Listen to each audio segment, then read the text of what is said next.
the bass clef staff. In this video, we'll cover the lines and spaces and briefly review the ledger lines, pitch, and the octave.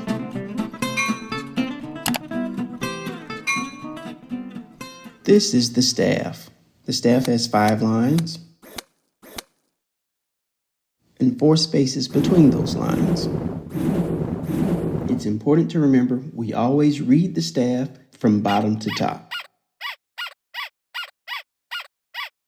Another way to help remember the staff is by using your hand. And let's use your left hand. And on your hand there's 5 fingers, and between those fingers there are 4 spaces, just like there are 5 lines and 4 spaces on the staff. This is the bass clef. Let's look at the lines and spaces on the bass clef staff.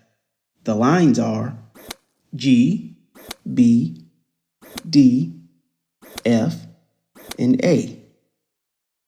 The saying we use for that is good boys do fine always. And another one we could use is grizzly bears don't fear anyone. Wow! Now, you see these dots above and below the 4th line? That line is F.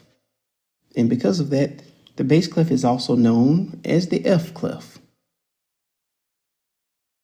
Now let's look at the spaces. They are A, C, E, and G. The saying we use for that is all cows eat grass. An octave is when one note sounds the same as another, but one is higher and one is lower. Here we have an octave between the G and A on the bottom line and bottom space, and the G and A on the top space and top line. Pitch is how high or low a sound is. The higher a note goes up the staff, the higher its pitch will sound. The lower it goes, the lower its pitch will sound. Ledger lines are short, extra lines used to show notes that are too high or low to fit in the regular staff. Now let's review the lines and spaces of the bass clef. The lines are G, B, D, F, and A. And the spaces are A, C, E, and G.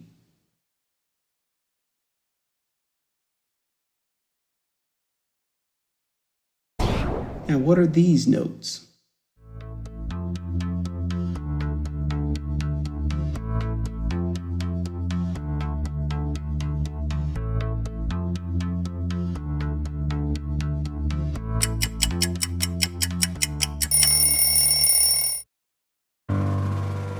A, F, G, B, C, and E. If you got all of these right, good job. If not, keep working on it.